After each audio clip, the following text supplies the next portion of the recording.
Hi there, everyone. My name is Matthew Berger, and welcome to my TED Talk. So let me ask you a question. Do you ever feel the need to get something off your chest? And what do you think of when I ask you that? For me, if I were you, I would think of something that I need to say to someone, like important, like a secret or something that was eating away at me, but like in a figurative sense. For other people, they might see it as more of a literal sense. They may have a more real association with those words needing to get something off their chest. For 7.8 million women in the past 5 years, that may be true, um, as they were all diagnosed with breast cancer. Breast cancer is now the leading and most prevalent form of cancer, not only amongst women, but men too, in the entire world, based on that statistics.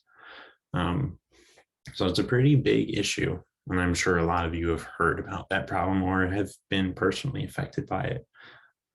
So let's talk about it.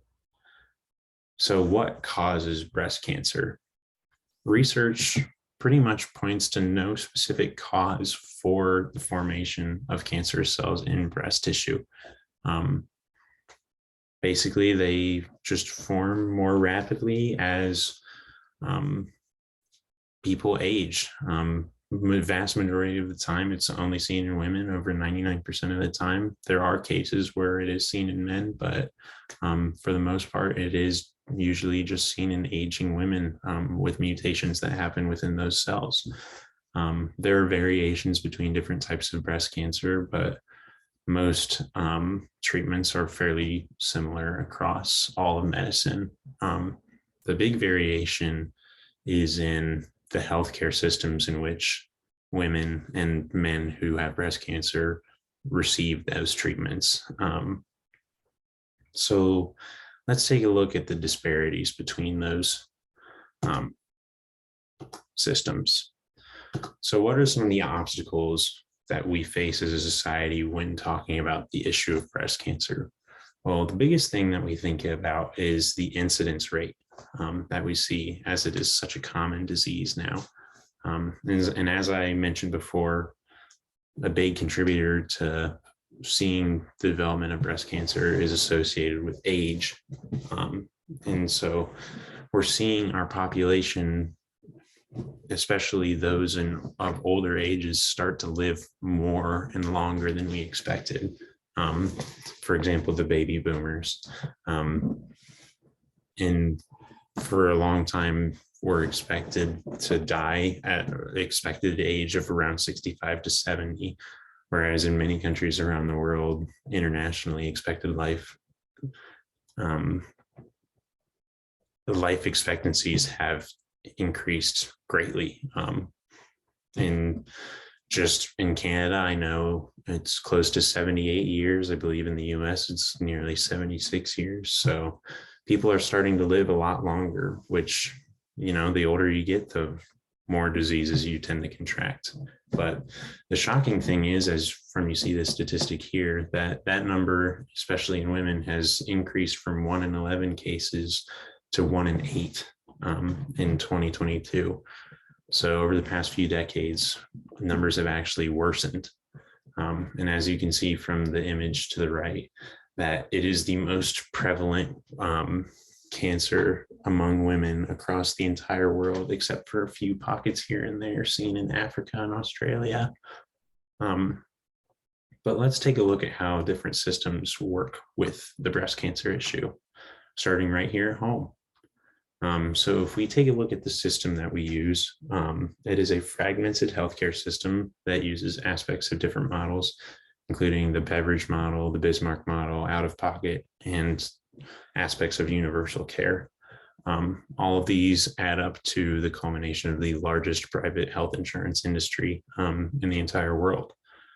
The US not only has the highest GDP in the world, but also spends more on its healthcare than other developed countries, spending nearly 20% of its GDP on healthcare.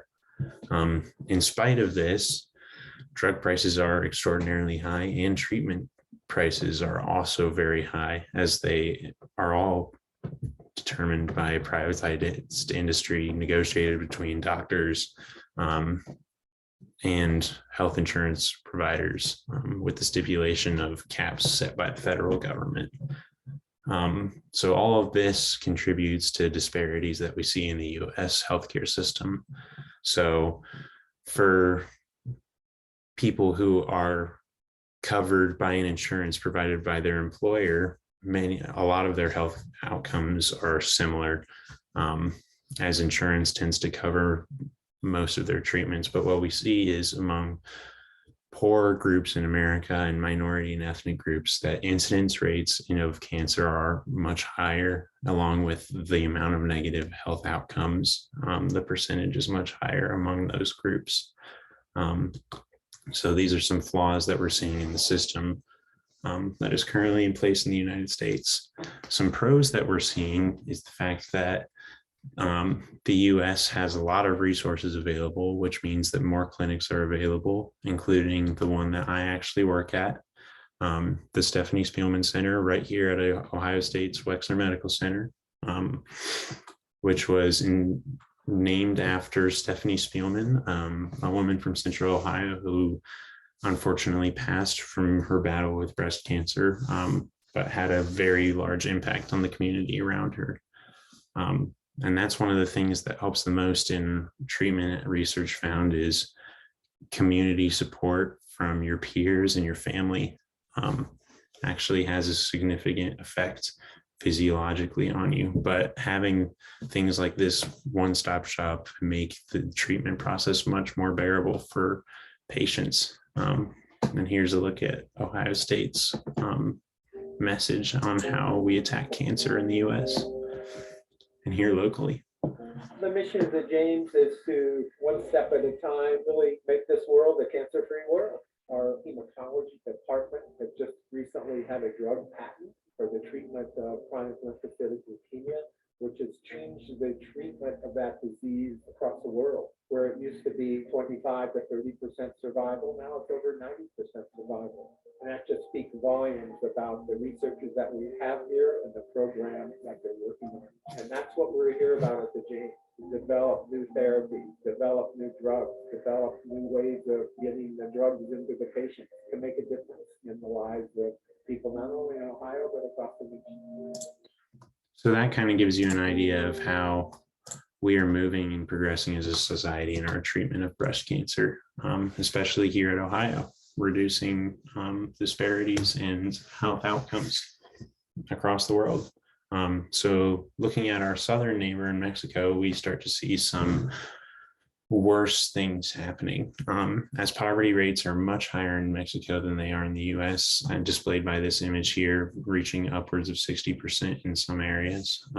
You start to see this disproportional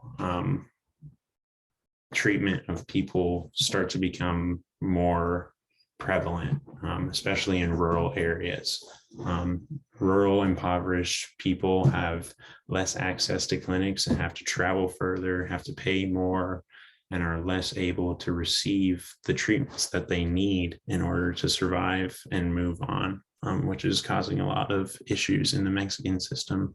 Mexico shares a lot of similarities to the US system in that most insurance is paid through your employer. And they also have protection systems in healthcare that the US similarly does, like Medicare and Medicaid. But Mexico, unfortunately, just is much more limited on resources than the US, which is why you see a lot of the more negative health outcomes occurring. Compared to our neighbor up north, though, we are seeing much more positive results. The Canadian system of healthcare is a more progressive model, and is based off of the national health insurance model, which provides universal coverage.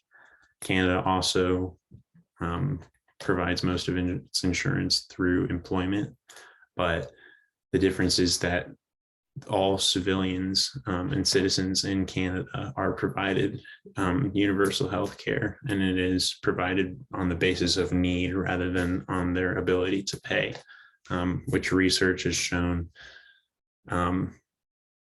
helps in terms of accessibility across all groups, which reduces the disparities that we're seeing, which is what we need to do going forward. You know, breast cancer is a disease that affects millions of families and people around the world, and promoting education, early screenings and mammograms, healthy living, you know, clean diets, getting exercise and whatnot are the keys to moving forward. Also working together in research across the global community are ways that we can strive forward and start to solve this issue. And thank you for listening. Thank you.